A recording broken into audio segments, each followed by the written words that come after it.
because now you got people that are getting famous from comedy online. Yeah. Those people go into the real world, and their followers will come out and support them, but they suck on stage. Yeah. You know, it's like, A few of those. like I'm not gonna say no names. you could do these skits, Yeah. you know, and those skits might be funny, but those people aren't writing stand up. Yep. You know, me, I'm not doing all that online content. Like, I'll chop this interview up and use it as content, you know, but until you need to, like I tell at the end of every show, I tell them, follow me on TikTok, follow me on Instagram, follow me home. I need company. You know what I'm saying? Follow me home.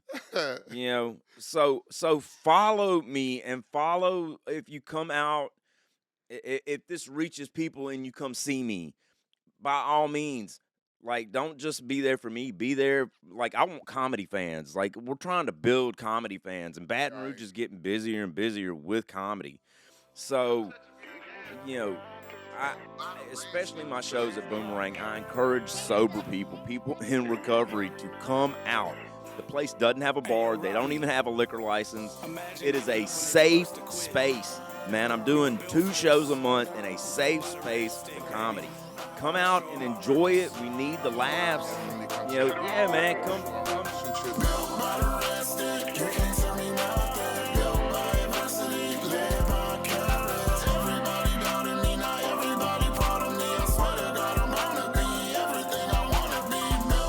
What's up, my people? What's up, my babies? Check it out. You are now tuned in to another episode of Built by the Red Stick. We got a special guest in the building. Before I introduce him, I just want to make a little announcement. I know y'all noticing that it's just me up here. At this time, we would like to just lift my co-host, my bro, up in prayers. He'll be away for a little bit. Don't ask why, that's rude. But just know that, you know, we're going to be back. We not going nowhere, you know. So you got me for a few episodes solo. So I know that's exciting, right? But more importantly, we definitely want to lift my bro up in prayers. We with you. We stand with you. Yeah, and we're going to be okay. So with that said, I am now getting the privilege to sit down with some may deem the funniest man in recovery, for sure the funniest man to come out of West Monroe, Louisiana, where, you know, it's not, what'd you say, it's not Abad, it'll be Herbert where you from. Yeah, Hebrew. Yeah, so we got Mr. Brandon Bruffet. Yeah. Bruffet. Excuse me, ladies and gentlemen. We got Mr. Brandon Bruffet in the Built by the Red Stick building. Let's give him a hand clap. Let's give him. Normally, my co-hosts are alley-oop to me, and I do this whole little thing, but it just ain't the same. Yeah, he said you was the best hype man in the business. I know, bruh. I know. He normally, you know, we got this whole move over Flavor Flav. Yeah, so you gotta come back. Yeah, you gotta come back when he come back, so you can get the full experience. I definitely do that, man. I'm sure. glad to be here, bro. Thanks for having me. We excited to have y'all. So look, y'all, this another, and I'm gonna be honest, this is another situation where we fanboy a little bit. You know what I mean? We reached out with a hope and a prayer that he was gonna take time out of his busy schedule, out of his, you know, comedic career to come sit down with Built by the Red Stick, and he did it. Absolutely, man. Any opportunity to be of service, to share a little bit of my experience, strength, and hope. You know, like, I always love to be on a podcast, but one that's recovery centric, man. Yeah, absolutely, sure. man. I was running Most at definitely. This. And man, look, you know, and if Mike was here, he'll say the same thing, man. We appreciate you from the bottom of our heart for coming doing this, man. So, you know, for those that don't know who you are, and if you don't, it's your fault. Shame on you. You know, for those you know that don't know you, kind of what's your background, where you came from, upbringing. So I'm 48 years old. Up until 2023, the end of 2023. My name is Brandon. I am an alcoholic. I'm also a lot of other things that go along with alcoholic tendencies. But I am also a stand-up comedian. My sobriety date is 12/30/23. So a little over a year and 3 months. Congratulations. Thank you. Yes, Thank sir. you very much, man. Thank you very much. I got to Baton Rouge on a suicide attempt and just stayed. You know, I ended up in Our Lady of the Lake in the trauma unit, and then I ended up in 1 North That was my second pair of grippy socks in a year. I done had a few of those in my Yeah, man. How many colors you got, bro? I got Yeah. like my drawer is my sock drawer is looking colorful, man. And look, it Like always throw me out when we yeah, go to like Airborne Extreme. They got yeah. they give you the socks with the grippy stuff on Oh, it. I be do like, they? oh no, Oh, this ain't good. so the hospital's not the only place you Yeah, can get man. them I'm like, anymore. this is not cool. This is what I used to get when I Yeah, was that tripping. ain't cool, man. Somebody the other day was like, "Yeah, I got grippy socks. They grippy on the bottom." I was like, "Those don't count, man. Yeah. You got to have grips on the top and the On the bottom." top and the Because bottom. when you nuts, you never know how them socks Yeah, gonna go on. yeah. You know what I'm saying?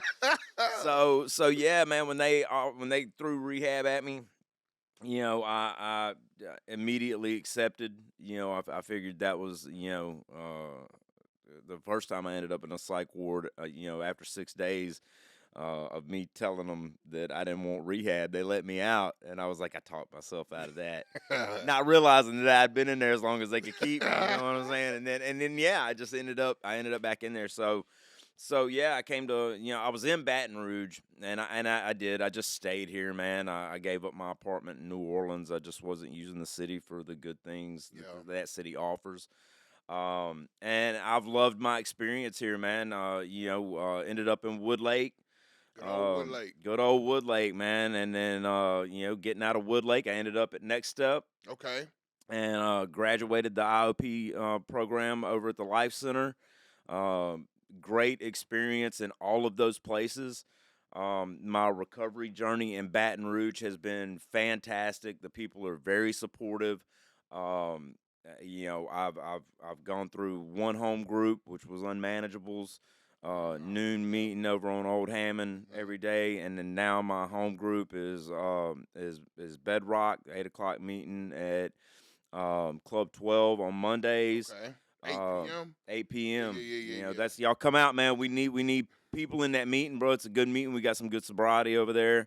It's my sponsors meeting, so I have a sponsor. My sponsor has a sponsor, and I sponsor people. And yeah, man, I just like really now it's for me it's all about when I figured out that I was gonna be alive longer than I wanted to be. For me, I just knew that everything had to change, Yeah. all of it. Yeah. And so I just put my head down, man, and I got a job. I was, been working at Dearman's for the past year. Shouts out to Dearman's. Shout out to Dearman. They Thank got y'all. some good burgers over Man, there, man. great, best burgers Good in the burgers. cities, I man. ain't gonna- hey, Best hey, burgers in man, the city. I love a good burger too. And they took a chance on a dude who had not been employed in 14 years and had no cook experience. Yeah. So I took all the suggestions. I just put my head down and dumped myself into recovery and comedy and work. Three things that I had really not been taken full advantage of for a long time. And slowly things started to get better, man. Man, And that's amazing. yeah. So you mentioned comedy. He's trying to be modest, ladies and gentlemen. He's actually in the middle of a tour right now. He got an event coming up, and he took time out of his busy schedule to come Yeah. sit down with me. So take us into that. Like, how did you see what comedy kind of was like? You know what? Like, this feel good. I feel good when I do it. Yeah, I've been really. People ask me how I got into comedy, and I tell them misery. You'll hear people say, "Oh, it takes a lot of balls. It takes well, okay, it might, but I don't know how much misery you've been through Yeah. because like those could be both of them are very driving factors." And I'd gotten to the point with comedy where I've always been a fan, but I got to the point where I couldn't even watch it. I would be watching comedy and I would see a comic do a joke maybe that I had done in passing, like, just saying something to friends. Or I would see somebody do something that I thought was lazy and be like, well, I could do it better than that. And it would make me cry. Or I would like, well, it finally it got to the point to where I couldn't even make it through the opening credits of a comedy special. It'd be like, "Ladies and gentlemen, welcome to the stage," and I'd lose it. And at the time, I was dealing with a lot of depression, and I was real deep in a dark place. And I came across an interview with Jordan Peterson one day, and he was talking about if you come up on something that makes you well up, that's the thing that you need to walk through. Right. And I was like, damn, well, that makes sense. So So then I just started carrying a notebook and I just kind of started writing. And I was seeing a lady a girl at the time that was a travel nurse. She was a nurse and she wanted to travel. That's where And the money at. she came to me one day and she said, "Look, I wanna travel. I wanna go to Chicago. I want you to go with me. There's this place there called the Second City." And for anybody that knows the Second City or what that is, it is a world famous improv school. Right. All of the top players that have ever come to SNL through an improv troupe, they came from Second City. And us being down here, we get WGN broadcast, right? That's where we got our Right. Bozo and Mhm. Bozo the Clown and Red Sox baseball and all that. Um, so my dad brought me up on SCTV, which was Second City TV. It used to run right beside SNL. And so I knew like my history with Second City runs from when I was a kid. And this girl didn't know nothing about Second City. She just was like looking up comedy schools. And when she said Second City, I just took it as a sign, man. And I took off following a girl in a dream. Yep. I signed up for happens some so classes, often. man, and yeah, and now I'm not with her, and I'm still with comedy. So you finished second season? Is it Yeah, something you yeah, I'm a finished? Second City alum. I Yeah, did 2 terms yeah. out there of stand up and storytelling. Shouts out Marty DeRosa. That was my instructor on my first term, Shout out, man. Mr. Like, Marty. I don't know yeah. you, but hey, Well, he's a Chicago legend, man. yeah, yeah. That dude's a bad boy when it comes to comedy. But he gave me a lot of confidence. He was like, "Man, you're a super interesting dude. You've got a crazy interesting story." So yeah, I really like that was the most inspiring place I had ever been in my life. And then, I just killed Chicago while I was there. I was only there to do comedy. So I was like doing, on a weekly average, I was doing like, 12 to 15 open mics a week. Ooh. And which like here, you don't even have that Right. Yeah. I opportunity. mean, I think we got like the silly rabbit and I don't even know that Silly Rat. I just did a show there Saturday night, but I don't know that told they're y'all he doing busy, man. This man is trying to busy. stay busy, man. I don't know that they're doing open mics. They were doing a Monday night open mic, and then it went to every other Monday, and I'm not sure if it's even still going. But yeah, there's the station on Wednesdays. There's Boomerang on Sundays. There's one at KOK Wings and Yeah. Things every other Thursday, Yeah. which I'll be featuring on that next Thursday. Go check him out. What Um, time? that's at 8 o'clock. 8 o'clock. Go see 8 my guy, o'clock. Mr. Brandon over there. And then I run one the last Thursday of every month at Brickyard Saloon or Brickyard South. I say Brickyard Saloon, Brickyard South, over by 13th Gate. That's called the Hit with a Brick open mic. We do a crowd favorite every month. So there's a feature that they feature the next month.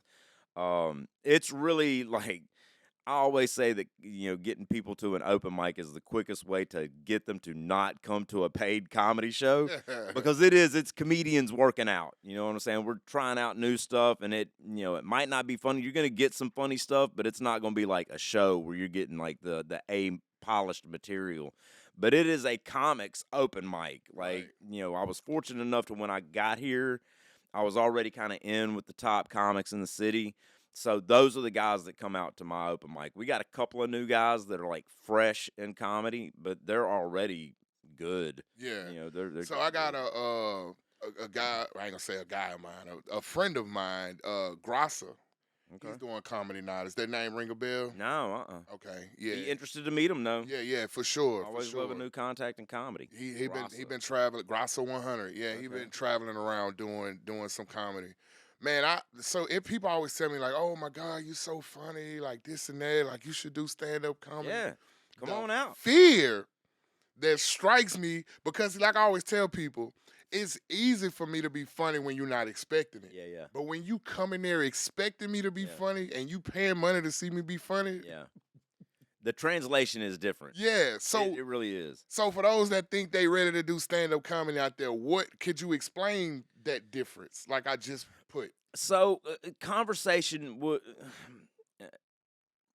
to go from a conversation to the stage is a hard thing because like you can use a conversation to build a joke. Yeah. You know, and most of my jokes start off as some form of conversation, but you have to like, and it is still a conversation. The only response I need from the crowd is laughter. Yeah. That's it. That's it. I don't need anything else from you except to laugh when I want you to. So then I have to figure out like how to incorporate both of those sides of the conversation into one stream of thought where I can translate that to you. Um, when it comes to like technicality on it, I really don't know. I get accused a lot of like talking in bit. So people think that I'm like running jokes at them when I'm talking, but when you spend enough time on stage, you just kind of start to do that because that's the rhythm your cadence gets into.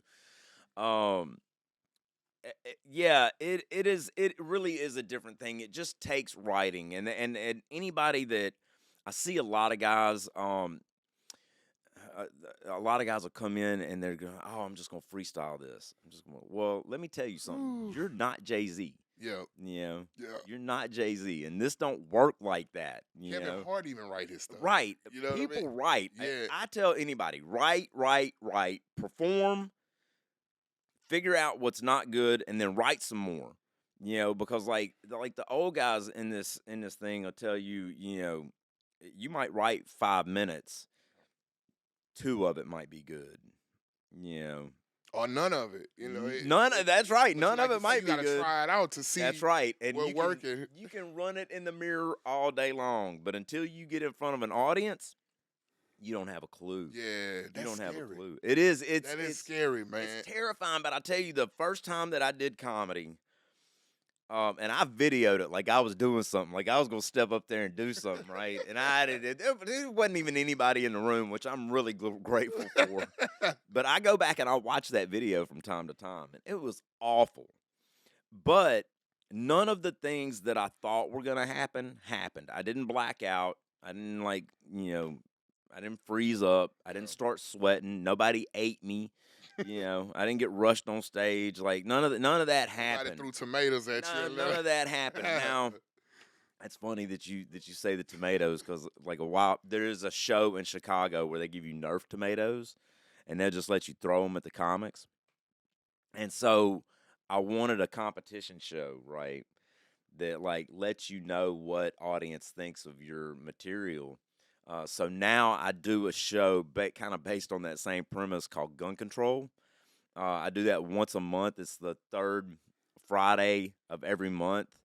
No, it's the fourth Friday of every month at Boomerang Comedy Theater. Gun Control, an open carry comedy competition, and I give the entire audience Nerf guns and 16 darts, 4 darts per comic. And if they tell a joke you don't like, you get to shoot them.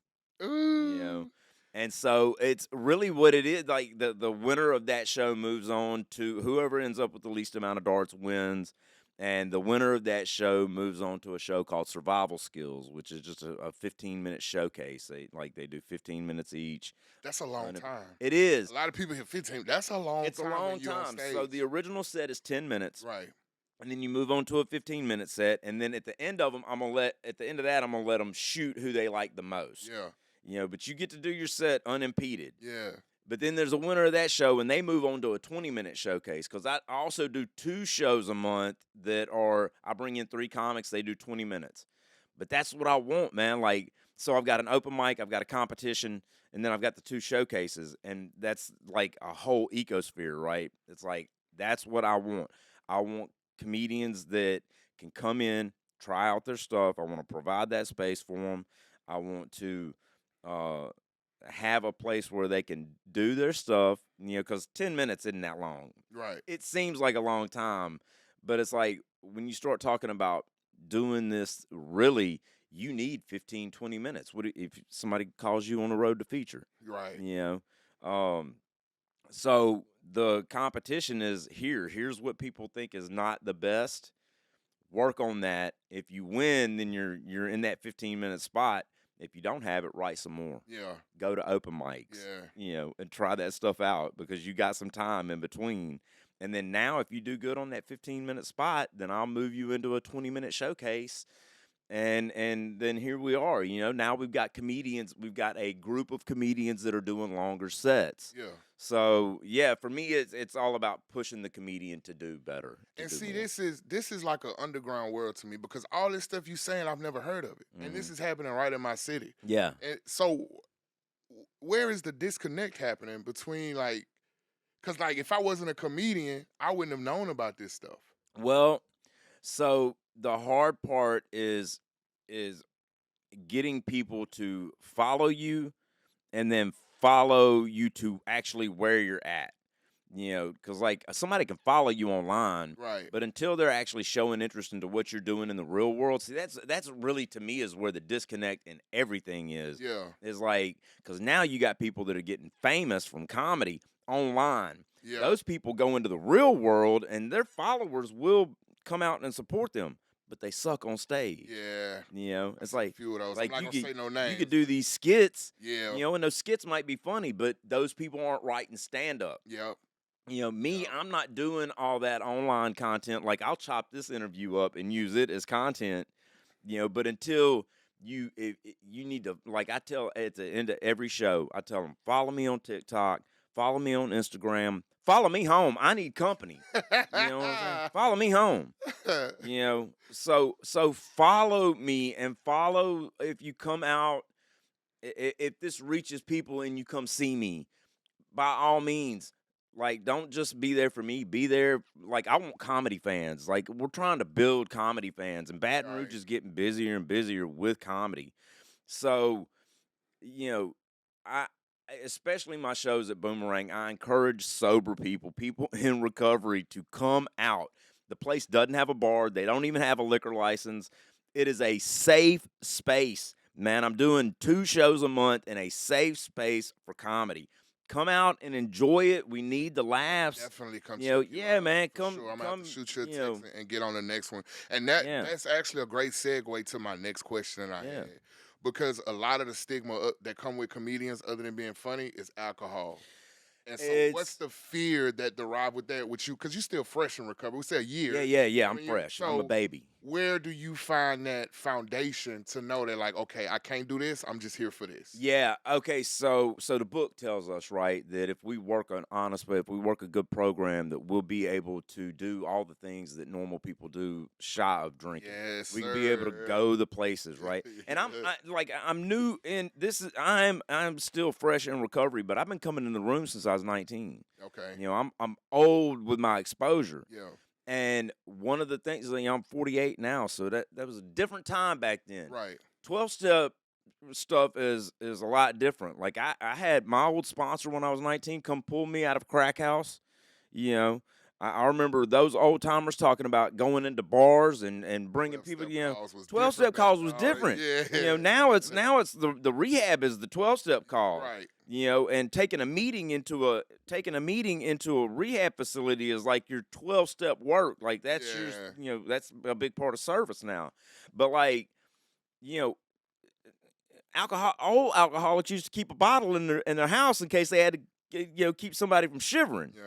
Yeah. And so like and there again is the difference in like the new world versus the old world. So for me it's like as long as our intentions are good, then we can be in those places. Well, I find myself in bar situations a lot. Yeah. So much comedy happens in bars. Yeah. But like, so when I got sober, right, I still want. I thought by not successfully killing myself that I'd killed all my opportunities in Yeah. comedy, right? And then I went out and I still wanted to do comedy because that drive is just in me now. So I went out and I did some comedy and I did a bunch of old jokes. I didn't do any of the new stuff, right? So I had written some jokes about suicide attempt and being in sober living and but I didn't do any of those jokes, and I was like, and the experience was real rocky. And so over the next week I was like, well, why was it so? I was like, man, I'm hiding. I'm hiding. I didn't do any of the new stuff. And so because like people are wondering, like, especially people that I know, like, why is he in Baton Rouge now? Like, what's up with this? So the next one I did, I went out there, and the first one I opened up with was a suicide joke, you know. And I remember the audience response was just like, "Oh my God!" And I was like, "I'm on, Yeah, it's I'm up. on." So I just It's started up. stomping it, man, just Yeah. stomping, just like, just right. Yeah. You know, and now my set is like it's a lot different. You know, I found that I was a better comedian. I added things into my repertoire, like I can do crowd work now. I can remember things, so I can like call back what other comedians said and play off of that. Yeah. I'm not afraid to look an audience member in the eye because like I'm not on drugs and I'm not Not tweaking hiding who anymore. you Yeah, really. I'm not. Yeah. There is no more hiding. So now it's just like, here I am, a better version of me all the way around, and my intentions for being in those places is proper. I don't, I understand that people are gonna do what people are gonna do. People are gonna smoke weed, especially Yep. now that it's, yeah, Decriminalized. Yep. like go do your thing. I Right. would do that if I could. That's what I tell people I all would the do time. that. Yeah, man. If I could, you think I would be getting high with you? Yes, absolutely. But but I don't like, I didn't want to wake up anymore feeling like I wanted to kill myself, and that's where it leads me. Yeah. Yeah. So being somebody who's had 6 suicide attempts, and I commend you on being very open about it, because Amen. that takes courage. Yeah, Like I said, I hid that for a while too. yeah, And man, if I had somebody like you in my life to make it, I'm not saying suicide is funny. That's not what I'm saying. But I'm saying my personal experience with my 6 attempts, if you can make me laugh about that, yeah, man. it makes it better, Yeah, right? It makes yeah. it more tolerable. Um, Look here, and the thing is, man, is I've got 7 scars from one try, right? And since I've been in recovery, I've seen a lot of suicide scars. yeah, Like, how bad you I got want a it? few of them. I'm Yeah, wearing sleeves right yeah, now, yeah, but I've yeah, drank acid. yeah, yeah. And not trying to glorify it or anything like that, and not trying to desensitize it, but it's our story. You know what I'm saying? And But, and back to the book, man, because like that's what we're here for, right? Like yeah, that's how we live is by the book. yeah, In the book, it says people often be shocked by how we can make light of such serious subjects, such tragedy. yep, We're not a glum lot. yep. We are not a glum lot. But I Lighten trip up. my friends out all the time because I'll just tell them these stories Yeah. and I'll just be running it like it's normal, and they'll be Yeah. like, "Bro, how is you just saying that? Yeah. Like that's just everyday life." It's just like, hey, Yeah, man. it is what it is. But Yeah. we're here now. So you mentioned, of course, you came here because of a suicide attempt. But what fears were associated with relocating from what you knew, like being in West Monroe, then going to New Orleans, Oh, then man. coming here? Well, so I'd been out of West Monroe for a long time, man. Like I never felt at home in West Monroe. Got you. I mean, They don't take you as the West Monroe type either. That's why when you said that, it threw me a little bit. it's the But place where they shot Duck Dynasty. I know. Yeah. I know. I know. People that, ask yeah. me all the time. They're like, "There are a lot of ducks up there." I'm like, "There used to be." I have some Yeah. great friends in Yeah. in West Monroe. Too. Nothing about the people, but it's like I grew up. This is a crazy story. When I grew up, so I went to West Monroe, right, home of the Rebels, and on Fridays during football season, we used to get in the back of trucks and raise rebel flags and go taunt the opposing school. That's a Yeah. hate crime. Yeah. That's a hate crime. You see me kind of Yeah, it's cringy as hell. That is a hate crime. We used to do that, and when you grow up in a place that's like, like I can remember going into my homeboy's neighborhood and like seeing uniformed KKK passing out flyers. Yeah. That's not the kind of place I want to be. Right. That's just not the kind of place I want to be in. Like, yeah, there's racism and bigotry and whatever everywhere. There's simple-minded folk everywhere. Everywhere. But the further I can get away from that, and the more that I can spread word against that, the better. And I use a lot of that today, man. Like being a 48-year-old white guy, especially blonde-haired and blue-eyed, like I know I look like the problem. You know what I'm saying? Like I step on stage, man, in a lot of places, and people like, especially at like Silly Rabbit, which is like traditionally a black Yeah, club. yeah, Like yeah, it's the for black sure. club. That's why that was the only one I knew of. Yeah, man. So you're And not look, wrong. I stepped on stage the other night, and I heard somebody, "Ooh," like, you damn right. So like I deal with a lot of like racial humor, not racist humor, but like racial humor because like. Come on, man! Like I'm finna. I want to make you uncomfortable just to make you laugh, and then I'll probably make you uncomfortable. But At the that's the end of same as like it. with the suicidal jokes. You know what I Yeah, mean? yeah, Kind of like yeah. loosening it up. You had to be a trailblazer because not many people will take that chance, bro. Leading with that. It's a hard sell. Yeah, It is a man. You hard gotta have a sell. set on you, bro. Yeah, but it's amazing to me because the joke that I do about suicide specifically is very short, and it's just a it's just a snippet of it. It's like boom, here it is. Let's get it out of the way, and it amazes me at how well people respond to it. Yeah. But that's the thing. Just like you said, it's mine. Yep. It's my story. Your It's story. not yours. So if I can laugh at it, then hopefully you can too. Yeah. Yeah. And man, it's so unfortunate, man, because somewhere right now they probably got somebody in a dark place that's feeling like that, man. Yeah. And hadn't had a chance to meet you yet. And in the description of this video, we'll have a suicide hotline number in there as well. Please have that. Yeah. For sure. Like I say, we're not, we're not taking this light or anything. I mean, we're two survivors of of that, so we get it. But Glad you still here, bro. yeah, man. I love your approach to that though. I needed that. Where were you 5 times ago? You know what I mean? Yeah. I was working on it, baby. I was working on it. I was getting there. So it's so cool to hear how like comedy is not just a thing you love doing, but like it's your thing, right? Yeah, It's yeah. almost like it's your purpose and your passion. It's kind of like me. I market for my main job, right? Okay. But I go above and beyond. Yeah. Like, I like being in the trenches. Like Yeah. I like going to the dope house, getting the person out of there. Getting Yeah, the man. treatment. Yeah. I like being on the phone with the parents or with the family members for Yeah. hours at a time, coming up with a plan. And so when did you know, or did it just happen that like comedy is what I'm gonna use to bring God's light or whatever light you want to call it to the hurting people?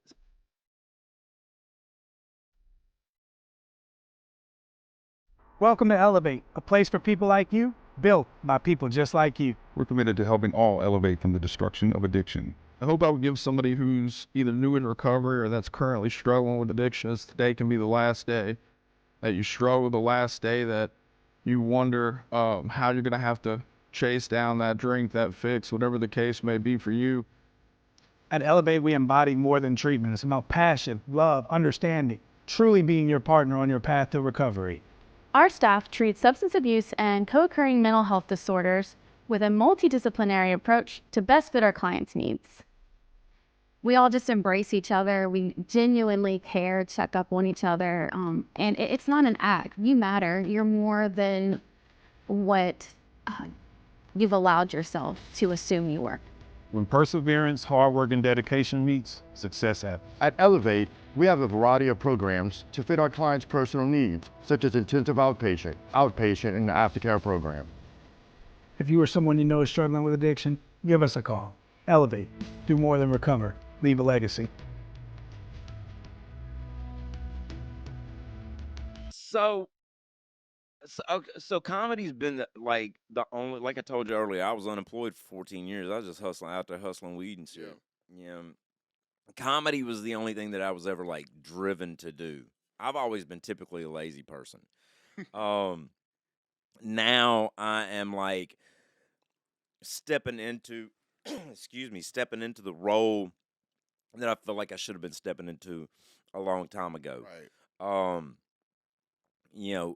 Being that I am a better comedian sober, it's more so like I'm gonna do this thing whether anybody wants me to or not.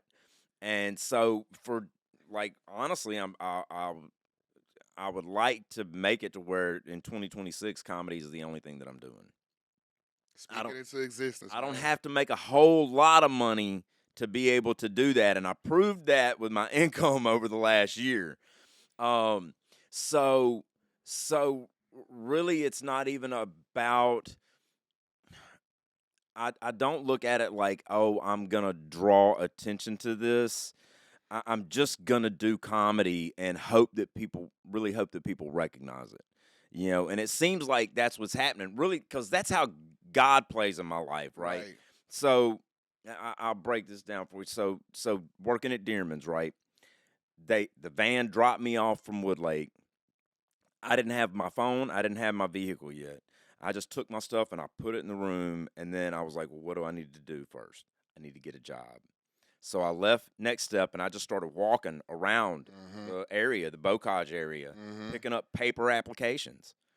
And I had a resume that had a 14-year gap in it, but I had it filled with I've been doing comedy. And back in the day, I was a rave promoter. I used to promote like party nights and things like that. So I had some like fluff in there. I was a podcaster, so I had those 2 podcasts on there. Well, really, when it comes down to like looking at that resume, the average person would look at that resume and be like, comedian? Right. Okay, whatever. In Louisiana, whatever. Yeah. Podcaster? Well, the guys at Dearman's, I dropped it off at Dearman's, and the assistant manager, Maddie Fakori, one of my saving graces. Shout out, Maddie. Shout out, Maddie. She was like, she took my resume and she told the manager and the owner, she was like, this guy came in, he was really nice and seemed like really outgoing.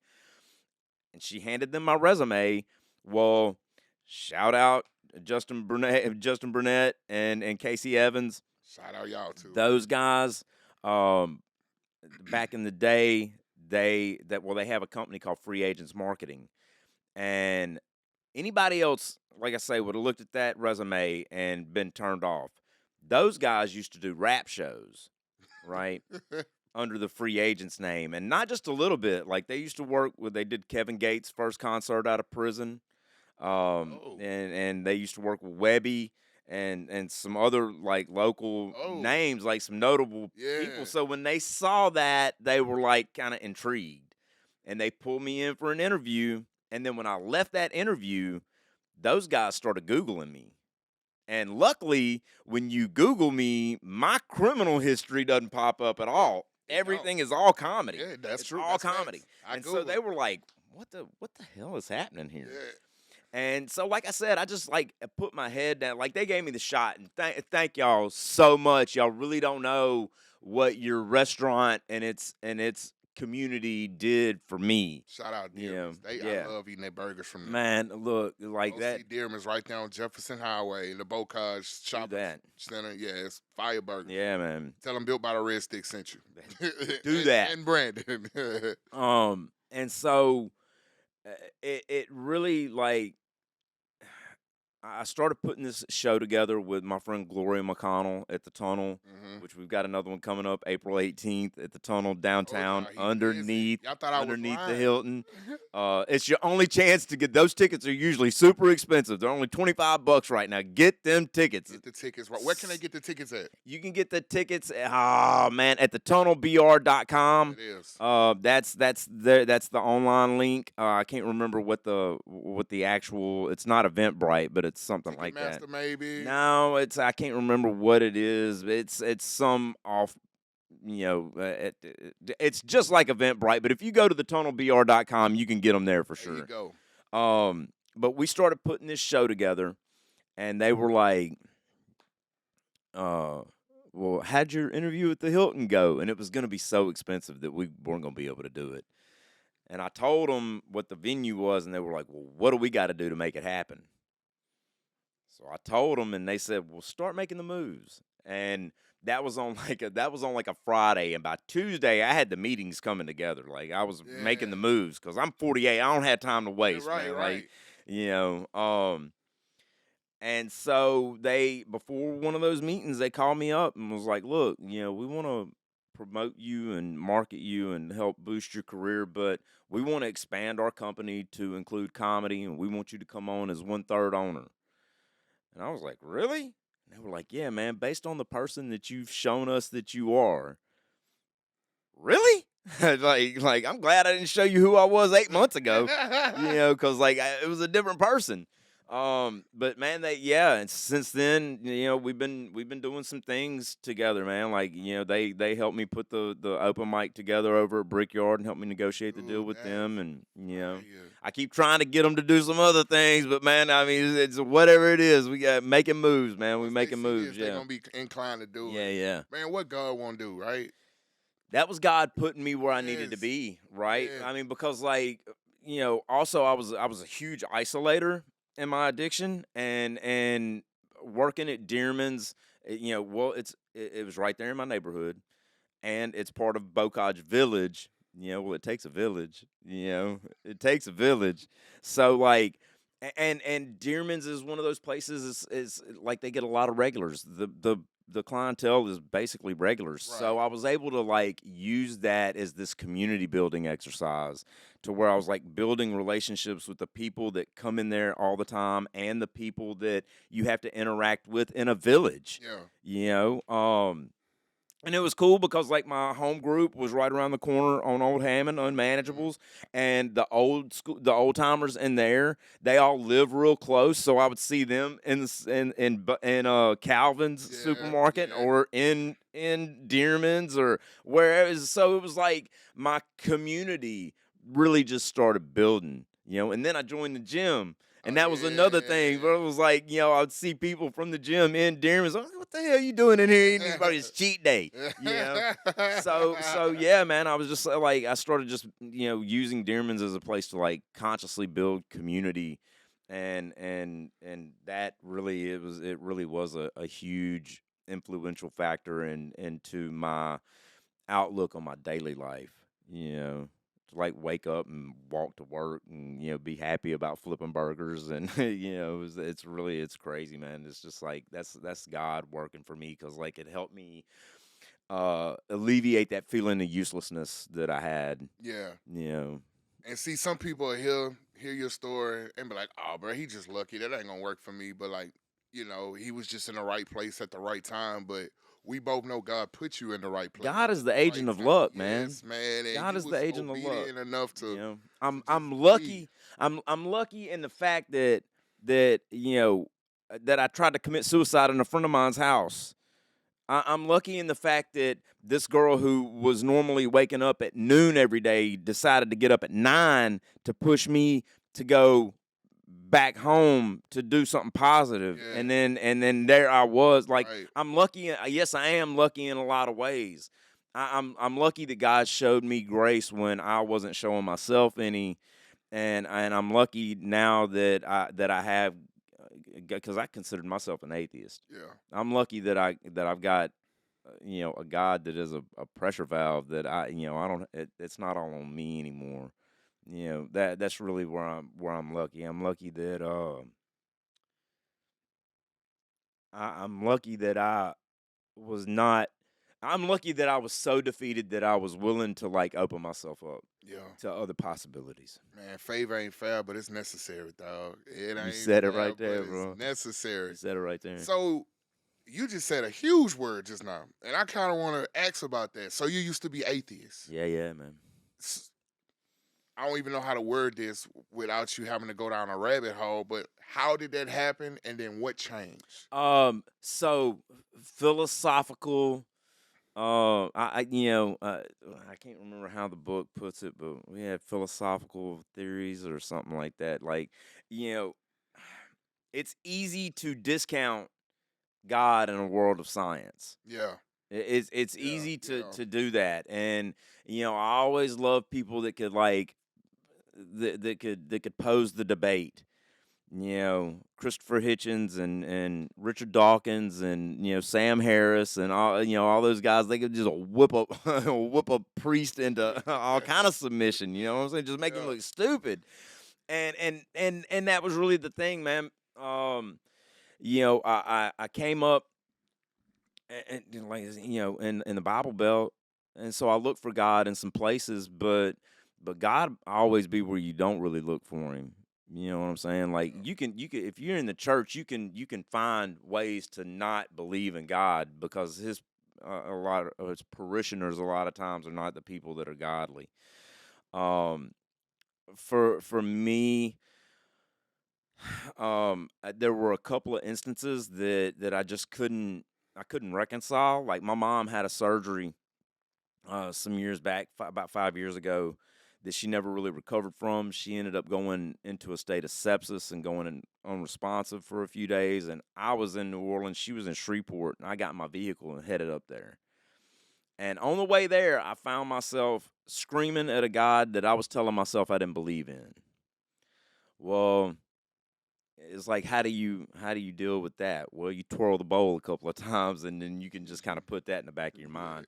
But then, right before I got clean, I found myself laying in my bed at probably my most miserable, crying out to a friend that I knew was in recovery. I need your help, Ryan. I need your help. Ryan shouts out Ryan Rogers. That's my dude. Ryan Rogers. Yeah. But like Ryan wasn't gonna hear me. So who was I crying out to? Really, I was crying out. I know now that I was crying out for God. I was crying out for relief. Yeah. That's what I was crying out for, was some sort of relief. And for me, that's really what God is relief from your troubles.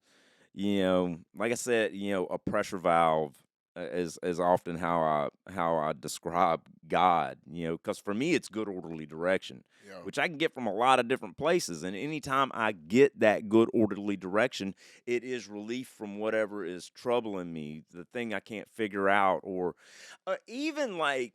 Here's what I found. I won't sit here and tell you that I'm like spiritually fit, because I don't really have I don't have a frame of reference for what that is. Right. But what I know is that I started praying, just like mechanically, morning, night, open and beginning of meetings, open and ending of meetings. I was praying when it was time to pray. Right. And then one day I found myself praying just like in the middle of the day, some off occasion. Well, okay. Well, that's kind of cool, And I don't even remember what it was that I was praying about, but it would happen from time to time. And then one day, I was on Instagram just scrolling, and the ads for those "You Are Enough" sweaters came on, right? And I just happened to have my volume up, and it was like, oh, in honor of Suicide Prevention Month, and I just lost it, man. I lost it because like it all hit me. Like life hit me. The realization of like how good life was at that moment really hit me, and I was like, man, I almost missed this. Yeah. Like I think about, I started thinking about the things that I almost missed, that I almost took myself away from, and I was overcome with this emotion, kind of like now. Like sometimes you just realize how good things are, and you become, or at least I do, become overcome with this emotion that I don't know what to do with. It's not sadness, it's extreme happiness and gratitude and joy, which is something that I thought that I would never experience again. And I don't know what to do with this. And my past life makes me want to shut down or be angry about it, or like convert it into some other thing. But now it's just like I hit my knees and I pray and I give thanks, and I find myself grateful, and me, like, knowing that gratitude's an action word, then I have to act on that, and doing things like this, like it's funny because like we say that gratitude is an action word and that you have to show it. And so for me, like working with other alcoholics and being a sponsor or going and telling my story or taking a meeting to a rehab is that. And I find that the more that I put gratitude into action, the more opportunities there are for gratitude. Yeah. And this is one of those. Yeah. So when y'all hit me up, man, I just ran at this. I was like, absolutely, man, because like, here I am, and this is, no matter how far down the scale we have gone, we will see how our experience can benefit others, and this is evidence of that. Man, the world is lucky to have you, man. Thank you, bro. And that emotion that you just felt that came over you, I Yeah. know exactly what you feeling and what you're talking Yeah. about. Like it said in the book, man, we are people from different backgrounds, different Normally race. not mixed. You Yeah. know what I mean? But the Yeah. feeling is indescribably wonderful because I Yeah. understand. I get that. Man, that was powerful. I know you can't see it because I got a hoodie on, but that gave me chills, Good, man. good, man. And so I didn't really want to harp on that part. Like everything that you talked about, that's what we believe. We solution driven. Yeah, You know yeah. what I mean, overcoming the adversity, emotions, mental health, and things like that. And so we talked off camera, and you said that meth was your drug of choice. Yeah, yeah. So what led to like, oh, you know what? Like this feel good. Like this is the feeling that I'm Yeah. missing. I don't know really. Like I mean the energy. Like I'm old. I'm an old man, and when Not old, bro. when I started, You're not old, cause I'm almost there. So Yeah, yeah. I used to You say old it was too, bro. old. Yeah, You know what I'm yeah, saying? I used to- yeah. But now that I'm right there with you, like Yeah. that ain't old. That ain't old. So I started doing meth when I was real young, and like if you're doing meth now, you're missing out. Honestly, like because meth used to be a lot different. Yeah, it ain't. You know, it ain't like the same. Dude. it's Yeah, not. Yeah. It's just not. And it was that feeling of like I can do anything on this, and then it just got to after so many years, it got to the point where like I do the joke like, oh, I say that I'm an alcoholic. I'm Brandon, I'm an alcoholic, but I also did some drugs. Believe it or not, I did do meth once Yeah. for like 25 years. I'm still tired. And it's a stupid joke, but it's like that, that was the thing. And after that many years, it just got to the point where like I went from feeling like I could do anything to feeling like I couldn't do anything. I couldn't do anything. I couldn't get the bowl away from my lips. I couldn't go outside because I didn't want people to like be like, "Oh, there's the tweaker." Yeah. And dude, trying to like cover up the characteristics of a tweaker in public, that's a job. That's a hell Told of you I'm lazy, man. Yeah, Like that's I, a heck of a job. yeah, it is. Dude, I didn't do meth that many times, but when I did it, I wasn't going in public. I was a Yeah. heroin addict. That was my Yeah. thing. I IV used heroin, but Uh-huh. the few times I did meth, you can cancel the rest of that week. Yeah, It yeah. was over with. I wasn't going nowhere. Dang. So yeah, like I had to get off of that, and I did. I actually quit doing meth long before, about 8 months before I got sober. Got you. But I used ketamine and guided meditation to do that. But I didn't, and I'm all about like, I don't want anybody to think that I support drugs in clinical settings. Right. I do. Like I know, I did ketamine infusion therapy for the relief of depression, and when I was doing that, I would go into the clinic, and I would see like old ladies in there.